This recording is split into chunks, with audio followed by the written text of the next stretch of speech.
Hey everyone, Andrew here from A Tale of Two Hygienists. The last couple of weeks we have heard ADHA President Betty Cable speak about the CE Pass and the courses and all the classes that are available at the ADHA annual conference. To be honest, there are so many more things happening than just the classes. It is a great place for networking. You can find out about other subfields within our profession. Here is President-elect Tammy Filipiak to talk more about that. This year's ADHA conference will also offer the opportunity to interact with more than 100 companies in the exhibit hall. Of course, we all know that you can learn so much from our vendors, and there's always lunch and free meals and a ton of free swag, which is always a plus. We also have cocktail parties. We have the 5K run walk, which was such a hit last year. Everybody's in the same hotel. I mean, this is just really the meeting that you want to invest in. No matter what point you're at in your career, you'll find great value throughout this conference. And I hope to see all of you in Jacksonville in June. ADHA Annual Conference, a place for networking and connecting. Find out more by visiting adha.org and sign up today. Get ready for your unofficial dental hygiene podcast. These are the tales of two hygienists, one East Coast RDH and one West Coast hygienist. Listen as they tackle the profession of dental hygiene with humor and enthusiasm. Now, please join Michelle Strange and Andrew Johnston as they tell you a tale of two hygienists. All right, why are we recording ASAP? Because, I don't know. I just feel like we lose a lot of our awesome stuff when we're not recording. Like what just happened? Like what? Pretty much. So in case we're going to keep this in the episode, let me just explain what had happened. So listeners, as you know, Michelle and I always have some sort of technical difficulty, and it's very rarely user error, except for every time it really is user error. And so I got on, we do this go-to-meeting thing. I couldn't hear a word she was saying. And I said, I can't hear you. And then I'm pretty sure that was a giant F-bomb I saw you mouth. And then Maybe she was trying to figure it out, and her microphone just wasn't turned on. So, because she's a big stupid face. Oh, we are an amateur even after this many episodes. Like we do the... Okay, so... so this is going to be episode, 73, right? Sure. And I think now is a good time, Michelle, to level set, to re-explain to our listeners what to expect out of this podcast, because I feel like the last several months, we've gotten a lot of new listeners, and I don't think that they've gone back to the very beginning. Good. And listen to the old stuff. Thank you. Yes, exactly. And I feel like we need to kind of explain to them and maybe back to ourselves, like, what are we trying to accomplish here? Like, what's the whole point of this podcast? Pretty much we're just winging it, right? Mm-hmm. Every time. Every time. We are the unofficial podcast for a reason, because I'm currently drinking wine, which is pretty much a staple on this podcast. So there's rarely any kind of professionalism. When Michelle and I are talking together, then yes, there's almost zero professionalism. Our interviews are super professional. They're amazing. And I guess your segment at the very end, though, is actually really professional, too, because it's literature that's peer-reviewed. They're in academic journals and things like that. So we're halfway real professionalism. So probably half the episode is decently important. Oh, yeah. Right? That seems fair. Okay.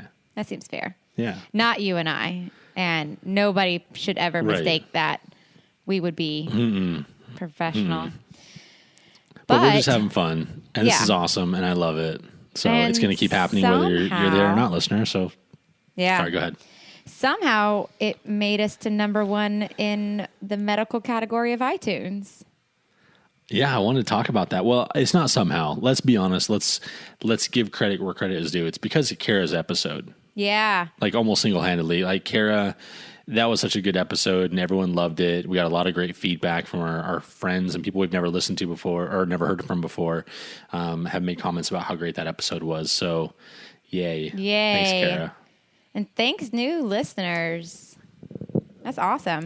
Do you know do you know how many podcasts are in that category? No. Or at least what they rank to? They do, so every week they do the top 200 of them. Okay. Or I don't know if it's every week or every day, or because we were on it for several days in a row. I'm just not sure if they just reset after we weren't getting several hundreds of downloads every day. I don't know what happened, but guess what number we are at now? 10. No.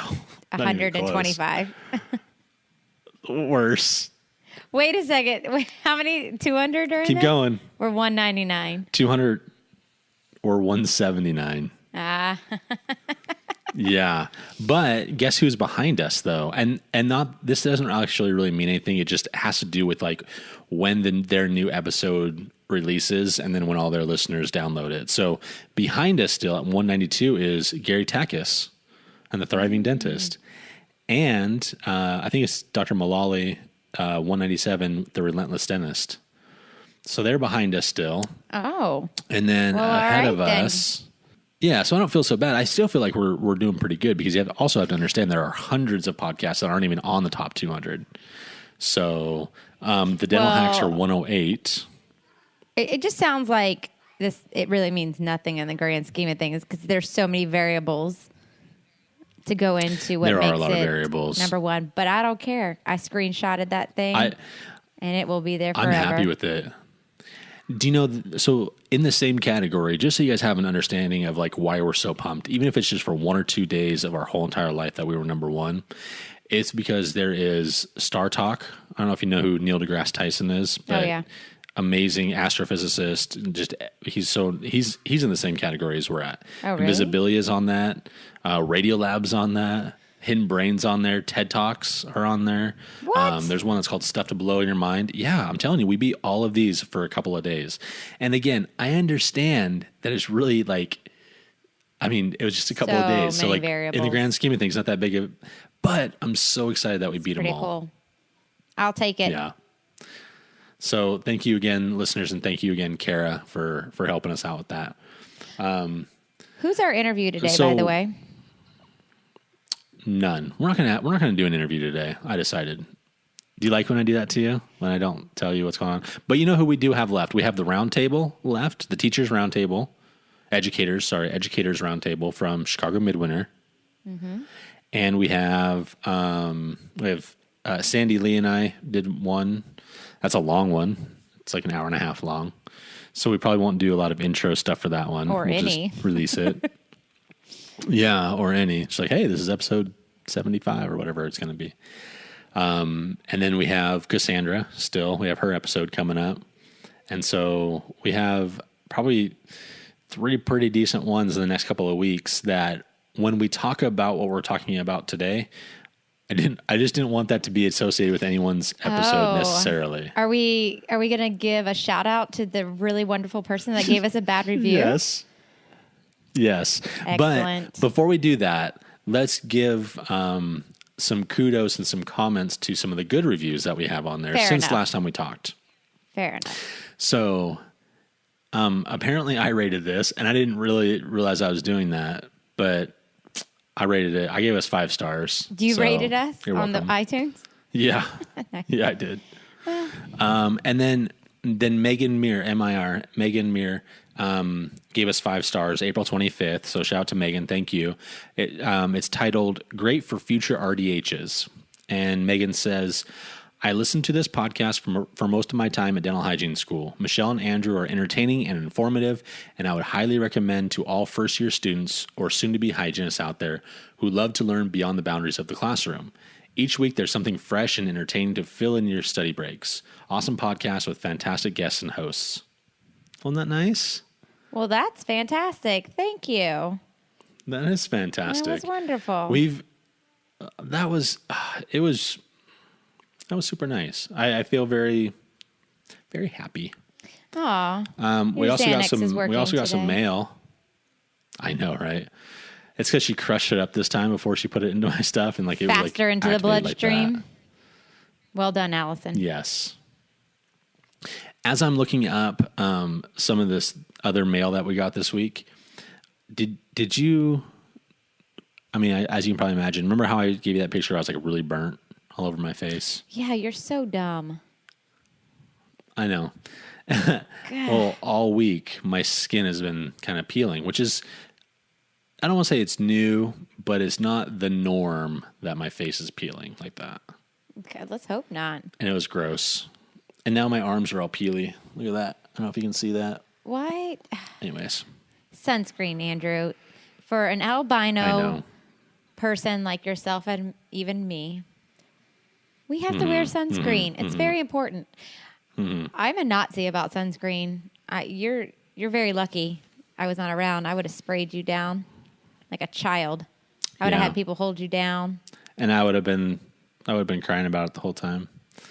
Okay, so some of our listener mail. We've actually got a lot of things this week.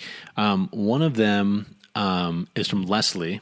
Leslie is one of our longest standing international fans. And I'm so happy because she was living in Belgium for a while, right? Mm-hmm. And she is going to be moving to Florida, and we get to run into her at ADHA. And she just messaged us some stuff that she was moving over, and we're happy that she's finally back in the States. So welcome back, one Leslie, of the things that she said, you. Shout out to Leslie always, because she's always such a good supporter of us. But she was mentioning like how weird it is to have people speak English around her now that she's back over here. And when I was in Sweden, well, I guess I was technically in Copenhagen when I was flying out. And I was sitting in like the lounge, the airport lounge, because, I get a ton of Sky Miles. So that was like one of the perks of international travel was being in the lounge. And people were just sitting around me. And it's like my ears literally perked up to the one person that spoke English. And I was like, oh, where are you from? I missed our language. Oh. It was kind of crazy. So I'm sure that is times like a million for her to come back over here and have everybody speaking our language. But I laughed really hard when I read that in her email because I'm serious. I probably like attacked the people. I had a really bad like trip to the airport, like just gotten confused and couldn't. They spelled Copenhagen different than I thought. It was just confusing and. They spelled it with a V and a K, and I was like, what? Am I going to Copenhagen? Anyway, so I was like super like stressed out, and then the moment I heard like English, I was like, oh, friends, please be near me. I want to go home. It's being a baby. I remember when I first came back from the Philippines, it was like that. And I think Leslie will probably understand this. There'll be a lot of times when you say something that you like think makes sense in your head, and then all of a sudden it doesn't. Like for me, okay, this is a really trivial thing to be concerned about, but the word hour, like O-U-R, O-U-R. I remember I was trying to explain something like, hey, our friend, but then in the Philippines, they have like an inclusive and exclusive version of our. So like, Michelle, if you and I were talking to Leslie, and it was my friend, it was our friend, but not Leslie's friend, and I was talking to Leslie, and I was like, hey, our friend so-and-so, but I was like, but not your friend, our friend. Like, I felt like the need to always explain exactly who I was talking about. Interesting. Because in the Philippines, you had a word that delineated that already for you, so you just used the appropriate word. And so those types of things, and she'll probably figure out, like, there are some things that make more sense in different languages than in our language. Yeah. Okay. More mail. More mail. Okay, this is a really interesting one. This is actually posted to my Facebook wall. This is from Tony. Shout out to Tony. Let's see. It says, shout out to you and your podcast. I was in a meeting for the Dental Hygiene Association Australia. My colleague next to me said I should listen to your podcast. I said, too late, already do. That's awesome. So awesome. Really awesome. Oh, like, man. how are we in Australia is that? And anybody cares about anything that we say. But it's great. But shout out to Australians because we actually have quite a few downloads in Australia. Oh, very cool. Quite a few.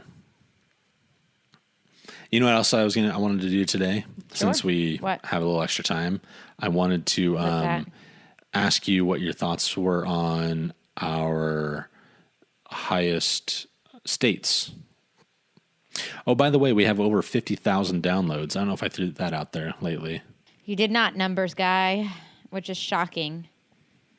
Or if you did, 50,000 downloads. I ignored you. You guys are all morons for listening to us for that long. It's so crazy. Australia, by the way, is number 4 in our countries. We have 74 countries now that we're in. Way to hold it down, Australia. They are the 4th highest. Let me zoom into the United States right there, who's like 94% of our downloads are from the United States. So quite a few listeners in the United States. Okay, here we go. Top 10, or maybe top 9. Top 9. States? Go ahead, Michelle. What do you think states that have the highest download numbers for all times? Washington. Washington is number 4. All right. Thank you, Washington. Utah. Utah's no longer in the running. Oh. Utah was one of our early adopters, but I must have pissed them off quite something fierce, but they are no longer in it. Good job, Andrew. Then Sorry, Utahns. Wisconsin. Wisconsin is number 7. All right. Which I'm kind of surprised. We have a lot of friends that live there. They need to pick it up, Wisconsin. But I love you guys still. Yeah, don't tick off another state, please. I know. I need to start pandering to people. Texas. Texas is number 3. You're doing good. Yay. No, number 2 and number 3 are it's a closely contested battle now when it used to not be. California. California is number 1, a commanding lead. They by over 1,000 downloads. Wow. So good job, California. Then New Mexico. No, I think they're like second to last, I think. Dang. All right, so I'm -2 on this one. Okay. You get one more strike, and then I'm going to just tell you all of them. Damn, Andrew. Think about the population bases of the people. Florida. Florida is number 6, just above Wisconsin. Couldn't believe that one. New York. Number 5, right above Florida. Nice. How many do I still need to get? You still need to get number 2, number 8, number 9. Oregon. That is number 9. Right. And then I'm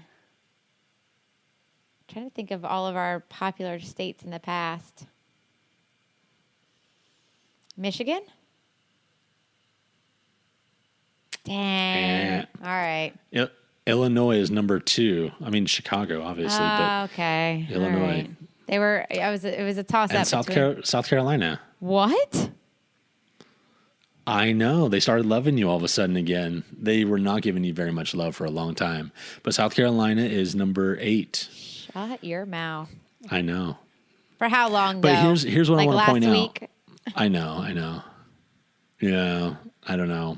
I could probably research that. But here's what I want to point out. And I know you hate when I say this, but California, Oregon, and Washington, the whole West Coast is on the top 10. Oh, yeah. No, I don't think it's because I live on the West Coast, but you and I have talked about this before. It's people are invested in CE and in getting better in their profession. And, I think that, I'm not trying to compare them to necessarily other states, but I think that we all need to be a little bit more invested in CE and getting better by listening to podcasts or reading journals or whatever we need to do to get better at our profession. But I'm very proud of the West Coast.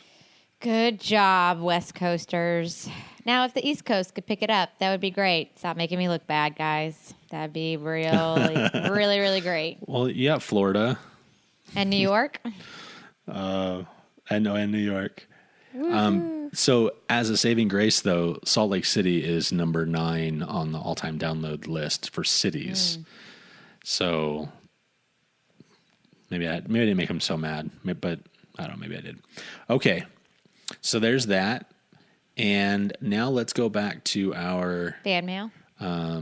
Maybe not so nice review. Oh, good times. Excited for this one.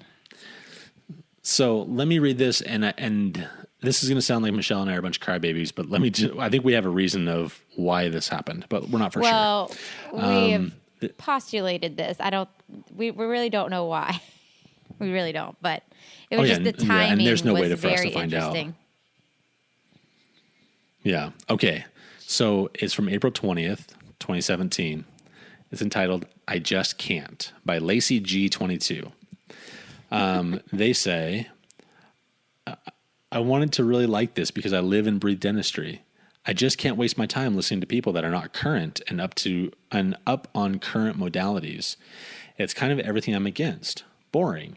And the fact that these two lecture to anyone and don't seem to even read current literature is shocking and sad. So let's dissect this one little thing. First of all, like we talked about, I don't think that this is actually a listener, because when it says we're not up to date and things like that, well, I mean, we are.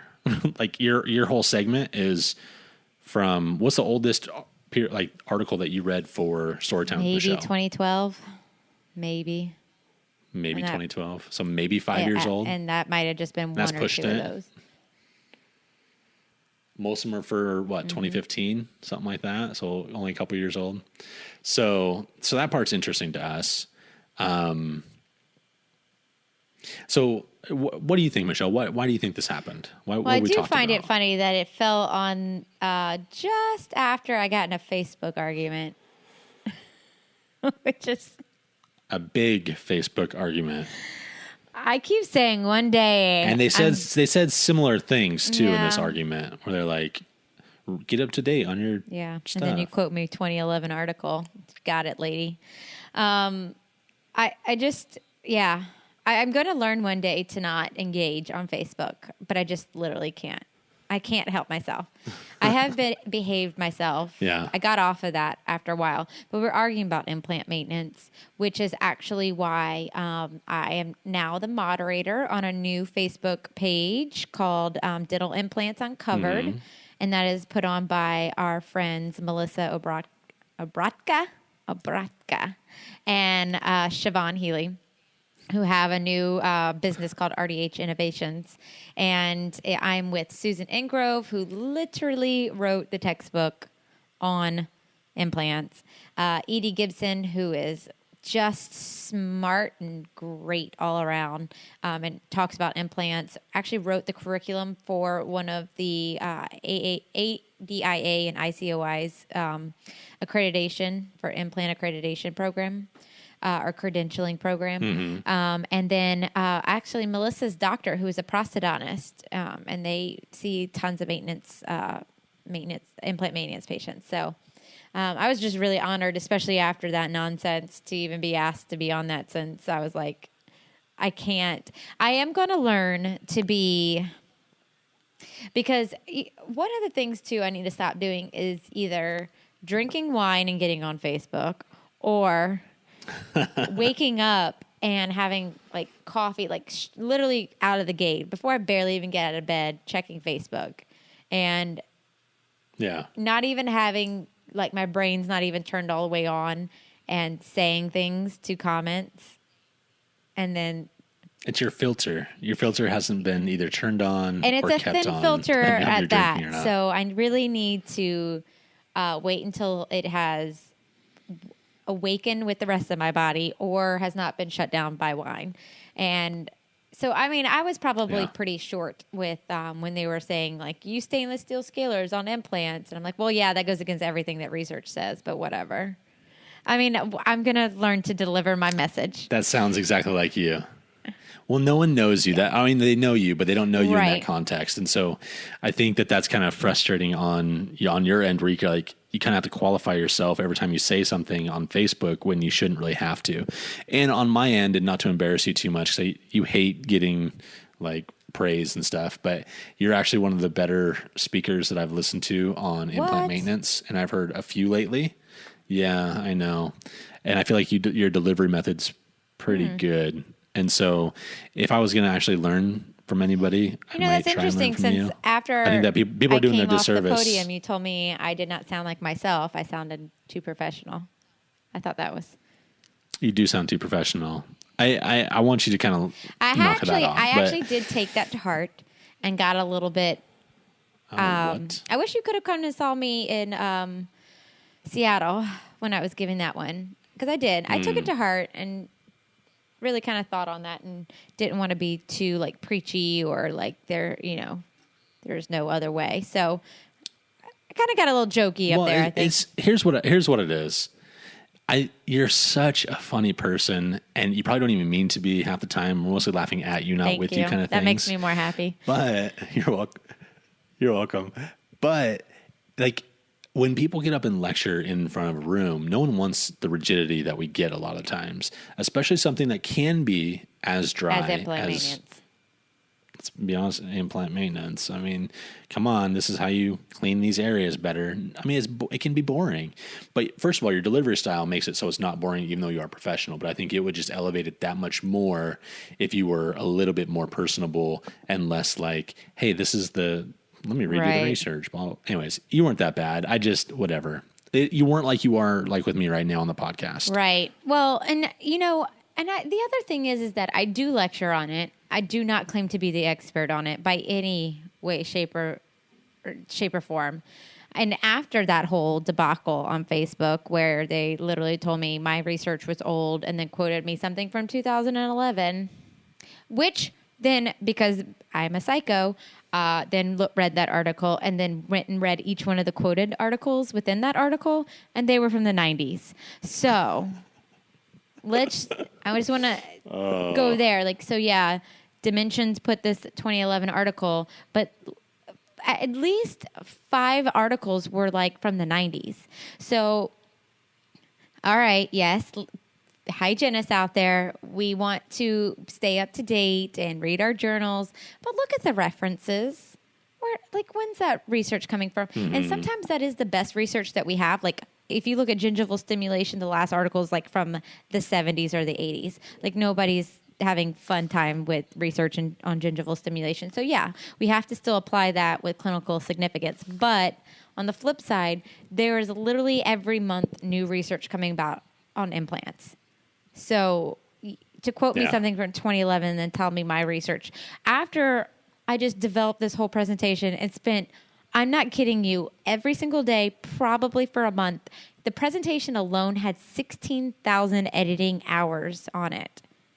I'm sorry, 16,000 editing minutes on it, because it kept crashing on me. And the guy at the Mac store was like, well, this file is freaking huge, you maniac. So I'm not saying I'm the expert on implants. I actually am so sick of talking about implants. I want to talk about natural teeth, but it is where a lot of confusion is. So it's like I can't leave it, or I read something on freaking Facebook that says the complete opposite of research. But don't you worry, Facebook people. After that, I got really annoyed, and I have read every article that I could ever find about scalers, and I'm going to write an article about it. So appreciate you for an article idea. And so that's what you guys get.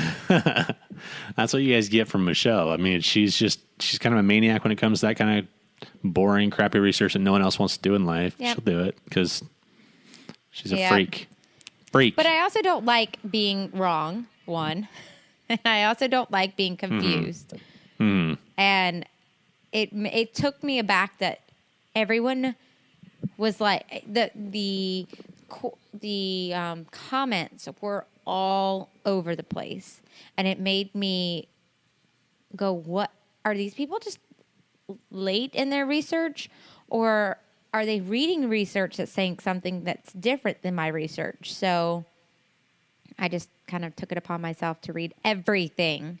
And I will say it is very conflicting. So I'm going to write an article about it.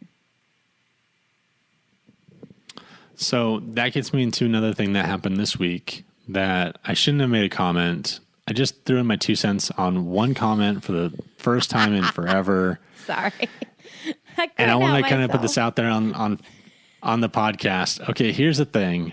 So the question was, and this might be a terrible summary of it, but a patient comes in and needs scaling and root planing. And the gist of the question was, do I prophy first and then do scaling and replaning on the second appointment? Or do I do scaling and replaning and never prophy? Or like, how do I handle this? And their doctors were having some conflicting views and opinions. And so my 2 cents was, you SRP the teeth that need SRP, and you prophy the teeth that need prophy. And the comments I kept reading, no one really replied necessarily to my comment, but the comments I kept reading was like, you never do a prophy first. You're going to get a perio abscess. It's going to happen. The tissues are going to get so tight that you're not going to be able to get your scalars down there. And I'm just like, again, this is just my 2 cents. And, apparently based on what that one comment was, you should never listen to me anyways, because I don't have good research, but I've been doing this a long time. And I've done a lot of prophying first, and then have them doing a reval, and then doing SRP on the areas that need SRP. And I've never had the tissue tighten up so much around the cervical region that I can't get my scalars in there. And I've never caused a perio abscess, not once in my entire life. Nor have I seen a perio abscess because of that happening. And I've seen, how many hours do I work? 40 to 60 a week. And so that's 40 to 60 patients on average a week times 8 years of my career. Never seen it once. Never happened to any of my coworkers.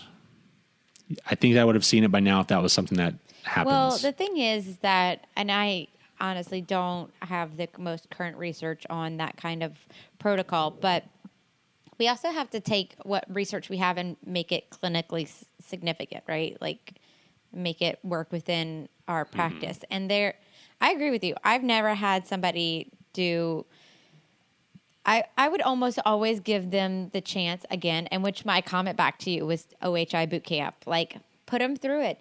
Get them to do their own stuff. It's about biofilm removal, and calculus is an irritant, but it's the biofilm within the calculus that is the irritant in reality. So if a patient can actually do it themselves, they could shrink back that tissue just with good home care. Disrupting the biofilm with a prophy, which I don't even want to call it a prophy. I would call it like biofilm removal, because prophy says health, Sure. So if we're using the correct vocabulary, right. But biofilm removal appointment, teaching home care, get them on board, and then bring them back, because a 4 and 5 millimeter pocket that bleeds could change, and you didn't even need to do non-surgical scaling and replaning. But then there's also the moments where there is that irritant, that little hotel for the biofilm that just needs to be gone, and then you get back in there. But yeah, but that tissue stays inflamed even with that irritant in there. So yeah, I don't have the tissue shrink up to the point where I can't. And not to mention instrument design these days. They're teeny tiny little mini things. Like, you can get down even there. Yeah, super thin. And here's the other thing about that, though. Like, using those instruments, SRP is scaling and a root planing. So planing on the roots. Do you really have root exposure? I guess that's kind of my biggest thing too, is like, okay, well, if you have posterior pocketing, mostly molars, but possibly premolars as well, do you really need to scale and root plane the lower anteriors? I don't care if there's a crap ton of calculus. Are those root surfaces exposed, and can you access them, and are you root planing? If you are, then absolutely, you should be billing that out accordingly. But don't just call it scaling and root planing if you're not planing roots all as part of the procedure. I guess maybe that's a little bit too like on the nose, and maybe I should be a little bit more forgiving. But I'm like, just bill out what you're actually doing and document what you're actually completing.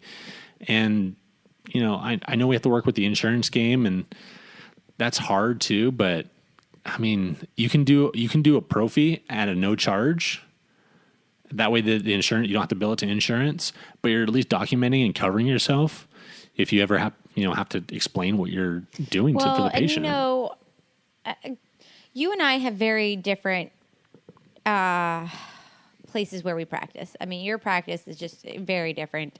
I'm not even fully practicing. Where I'm at is in an outreach program where I'm volunteering, where it's free or super cheap anyway.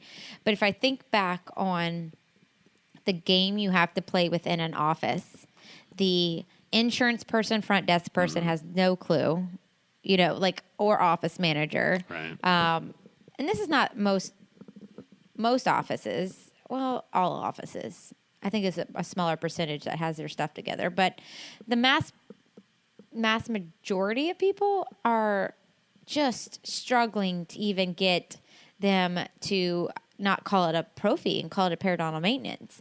Like, so I try not to, I'm trying to keep that in the back of my head, that there is so many other little battles. But if we could all just get it on board with either calling it the right thing, diagnosing properly, right, and billing out for what you did. Yep, I agree with that, because that's exactly the thing. I think is we're so caught up on the terminology that it's like prophy can only be for health and this and that. I'm like, I get what you guys are saying. I totally get it. I'm glad that they created a new code for like a intermediate, the scaling in the presence of gingival disease. All that's fantastic. And maybe we do need a few more codes to kind of figure out what's going on. But I also think that, a certain workflow should happen so that we're all on the same page with workflows as well. But again, keeping in mind, all of this is nonsense. What's really important is just getting your patient healthy. And, hopefully you and your doctors can kind of get on the same page of what to call it and do what's right in your office, do ethical treatment, and get your patients healthy. It's a hard conversation to have when you are jumping state to state. And that's where I think Facebook is not as helpful, because the way that you practice and the way that I practice and the way somebody in Missouri practices, there's just going to be so much that's different. And everyone gets on their high horse and gets really offended because they're saying like, well, that's not what I do in my office. Like, and I don't want to put the West Coast or even Colorado, any of the states that are a little bit more progressive.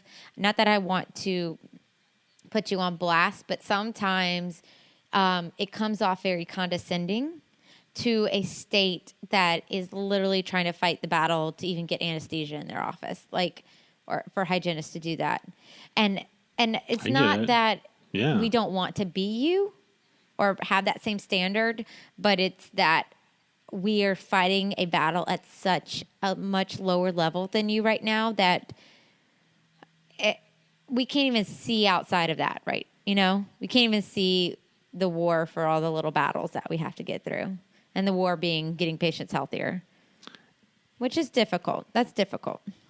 And I get that. And I do come off that way. And I apologize that I don't do mean too, to keep saying that. All the time. It's just, I want to say the proof is in the pudding a lot of times, because, look at our numbers, or you've lectured in certain areas that, and it's not necessarily a West Coast, East Coast, North, South, anything like that, but there are pockets, even within our own states, that are more geared towards getting better, and people are not necessarily there or whatever. But I think we struggle, and I say and I'm throwing you under this umbrella with me, because we are on this podcast and because we are listening and talking to all these people. But I think we become a little bit condescending and a little pretentious in the world of dental hygiene because we are learning so much. And it's almost like the more you know, that's true, the more you're just like, well, how do you not know this? How do you not know this?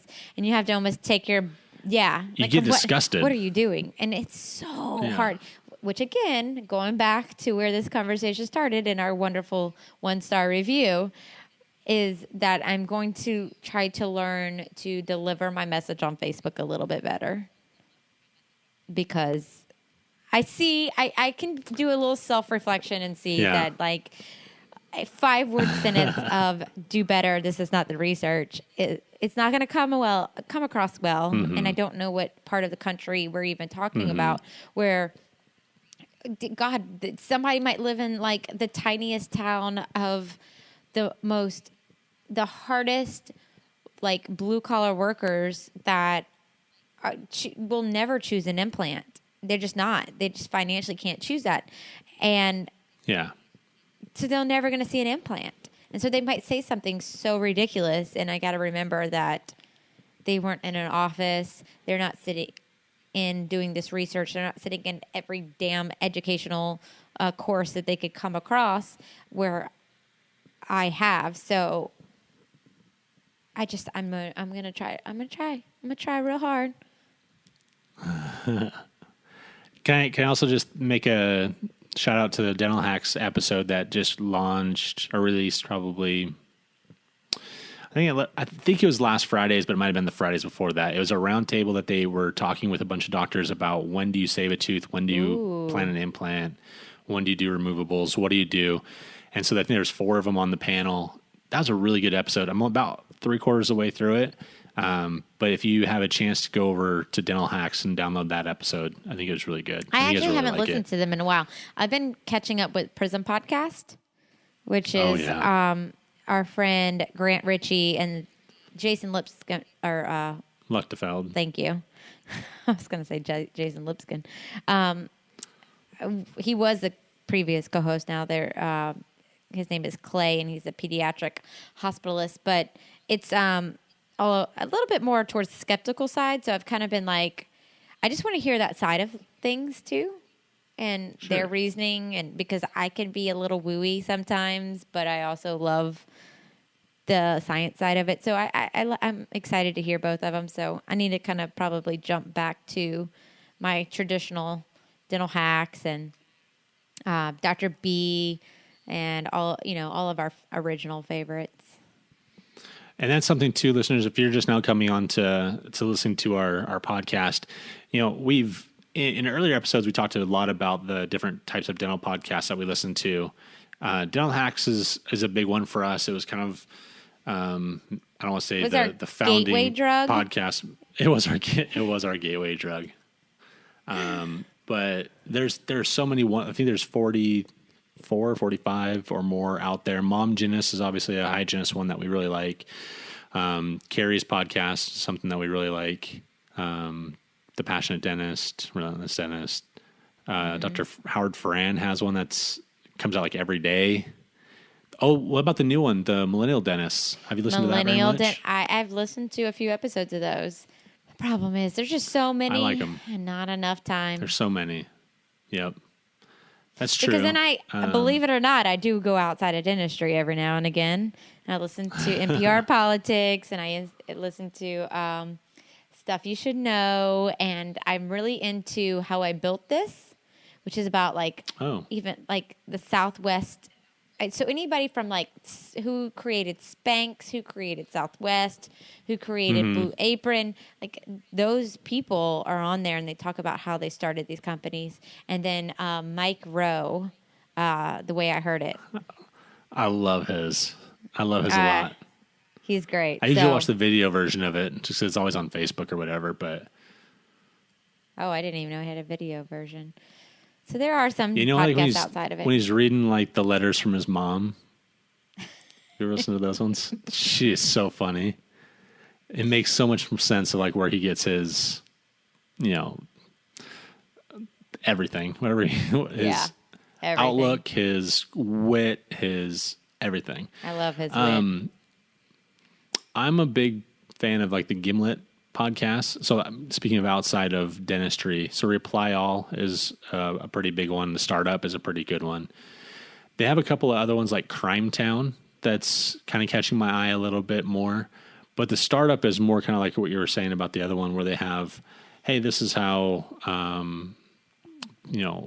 this company was started as a startup, and then this is what happened to it.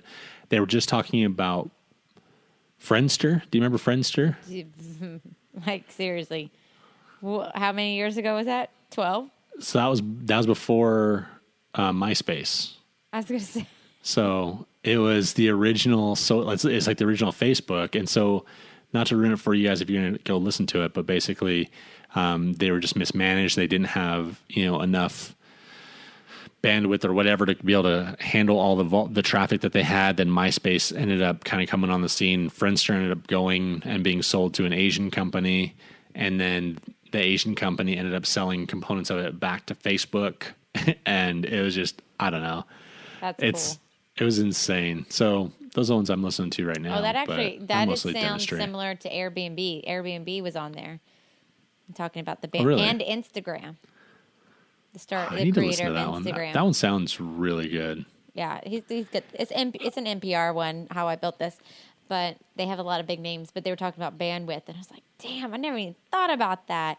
Like, if you're an app, like, you need to have the bandwidth and a server and all that. Blew my mind. Well, think about like a dental office, and if you're going to be doing like CBCT, where are you going to store all that information? Yeah.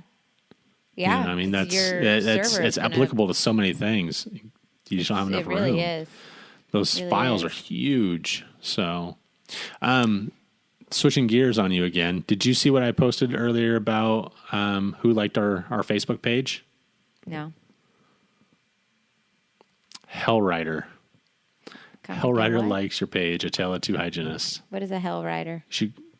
That's the person that liked it. Their name is Hellrider. You should go look at our Facebook post that I posted for us. Oh. And I put it was our singular goal for the podcast is to get this person to like our page, and we've done it. So we could probably just quit now. Shut it down. Shut it down. Wash our hands of this podcast. Yeah. So going back to our bad review, because Are we not done with that yet? I do think that it really upset you, though, and I was just like, seems like another day in my life. But that was a week that was pissing everybody off. The whole Mean Girls thing. Yeah. Yeah. Well, here's the thing: is like here's my own personal take on it. I feel like it wasn't directed at me. I feel like it was really directed at you, and I feel like this is what happened. You got in a fight with someone on Facebook. They went and stalked you to see who you were. They found you and the podcast. And then they're like, well, let me get back at them for doing whatever. And then I'm going to trash them on this. And, they might have seen that we've had nothing but 5 stars this whole entire time, which we only have 18 reviews, so it's not that many. But so you always talk about Mean Girls. I'm like, this is maybe a firsthand look at it. I'm like, that's kind of stupid. It's kind of stupid that people are like that. When obviously they're not really a listener, because none of the things that they said made sense, because they say that these two people go out and lecture. It's like, I'm sorry if I may have misconstrued it, but I don't really lecture all that much. I've done a dozen lectures professionally. I mean, it's really not that. I'm not a lecturer. I even say that in my lectures that I do. I say I don't do this. So to lump me in on that, I'm like, no, that's not accurate. Not accurate at all. So most of their stuff is just meritless and it kind of whatever. Yeah. But I don't want to talk about that anymore, because it was like, that was a long time ago, and I'm done with that. But I just want to say, I love her heading was, I just can't. I just can't. And so we would like to say, you really shouldn't. Don't listen. Then don't. It's fine with us. Then don't. Oh my gosh. And I think that's what we said from our very first episode was, this is our podcast and we'll do what the hell we want. Yeah. I mean, and we obviously we need listeners to listen to us, but I guess we don't really. We'd probably still do this anyways if we wouldn't have any listeners. We would, because we get to meet great people.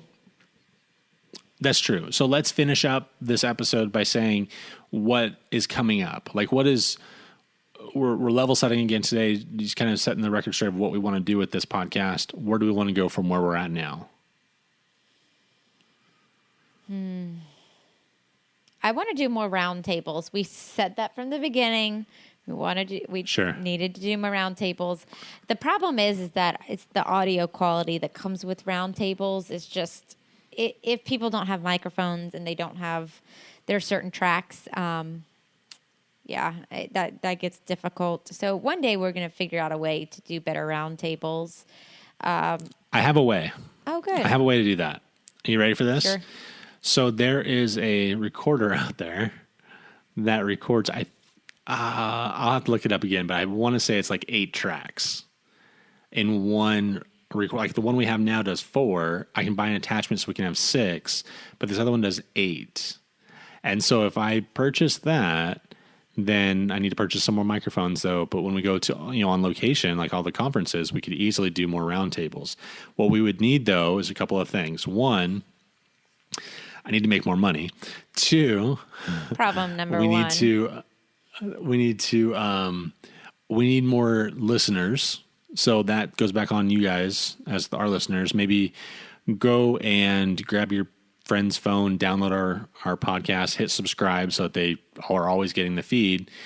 Because the more listeners we have when we go to these shows, these conferences, Then people come to us and say, hey, let's do a roundtable real quick. And we're like, okay, let's start it. Michelle and I have no problem like starting the roundtable, but sometimes it's hard for us to create the idea of what we want to talk about because we don't know who you are. But if you come and find us and tell us, hey, let's talk about this, we're more than game to do that. So I think that those are really the only barriers. And I guess the third one is just making sure that we're at more conferences, which is a goal that we're going to do anyways. Well, this also goes to speak pretty truly of our podcast that you and I have we're so similar, but we're so different at the same time. I was not talking about being in person. Whereas that's where you always want to be, is in person. Oh, yeah. Always. Yeah. If we don't have interviews that are in person, Andrew is annoyed by it. Which I get audio quality is better. But I want to find a way to have these wonderful conversations when we can all be in separate places, because I feel like that it puts us into a bubble of just a few times a year when we can interact with people, whereas I want to interact with people all the time. Like when an idea comes up to me. So there's got to be a better way to do roundtables in a virtual, digital kind of way. I'm sure there is one day. Okay, so here's the thing about that on my end. I don't do well talking to people when I only see their face. Like I have a hard time. Like I read a lot of body language, and I have a hard time asking questions. I hate the lag time. There even just is a minute of lag time, then I get too frustrated that I can't jump in when I want to jump in. I can't say what I want to say when I say it. Like there's a disconnect, and then they pause, and then it's dumb. I don't like it. But like when we're talking in person, then there's not that disconnect. I get that. I totally do. But I feel like there's moments when we miss out on really great opportunities because of that. Not because of you, but because that we aren't in all the. So I think that there's got to be a way for us to have this nice little happy medium between in person and digital, virtual kind of roundtable moments. But we'll keep working on it. We're going to keep working on it. So that's where I would like to see the podcast go, is the more conversational, maybe even like one a month, if we could do that. But it's so hard. You know what I say? This is my personal opinion. Again, which means I'm starting nothing a new podcast. To me. I said that. Sorry. I know. Everyone knows I'm starting a new podcast. It's going to come out in 2018. It's going to be a fantastic one. But I think Michelle needs to start her own podcast too. Well, it's so funny I thought about that another you said one. that, because I actually will be starting my own podcast. Isn't that awesome? Nothing's going to happen to this podcast, though, listeners. No. I mean, this isn't going away. So Andrews is going to be definitely more highly produced. I guess I should say more highly produced. Yeah. Mine is going to be more of a think tank of, let's just battle it out and have these Facebook conversations, but in real life. But with people that might be routine people on the podcast, but also people who are going to be, I mean, something as nerdy as statisticians coming in and breaking down the research for us, to maybe even having nurses or patients or somebody on there that's kind of either we can argue and have these very intelligent conversations, or higher level conversations with, or not saying you're not. I see your look. I'm not saying that. No, I'm just saying you're going to be on this. I'm going to be moderating it. Did you not listen to anything that person? Okay. I'm going to have much smarter people than I am on there. Or just conversations where we can just be open-minded going into something that we really don't have any idea on, or we have an understanding, but it's just so slight, and maybe have it come out with a change of an opinion or a different way to practice, or something like that. But I don't know. Yeah, well, I'm looking forward to it, and I don't know. I think that there's a lot of places that this is going to end up going to, and we need you listeners. We don't need you. We want you. We want you to be a part of this. We want you to be, help us with ideas. We got another email that said, hey, here's a doctor that used to teach at Loma Linda, and you should contact him. So thank you again for that email. We are going to contact him. I've actually watched some of his YouTube videos. He's really funny. He talks on cardiology. I like him already. Hopefully we can get him on. There'll be a lot of really cool things coming up, and we'll keep bringing some amazing guests. Obviously not on this episode, but on a different episode coming forward. So I said at least 200 episodes for this podcast, but it looks like we might end up having to do more. Yeah, we're only at 73. We're only at 73. That's a lot, though. It's a lot of hours we put in. A lot of you and me seeing each other on this silly little go-to meeting. You're welcome. All right. Well, thanks. Thanks for letting me know ahead of time that I didn't need to read the chapter 3 of my story time. You're welcome. You're prepared for next time. I am. That's all.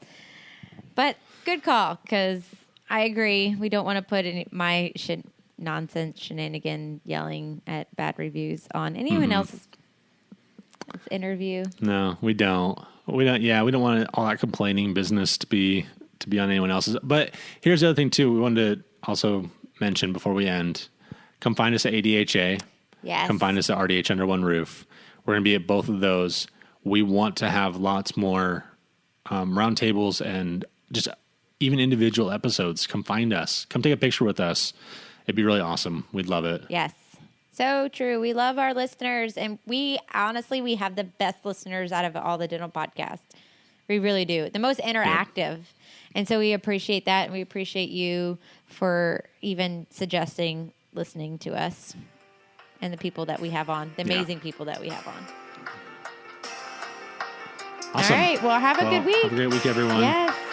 Bye, y'all.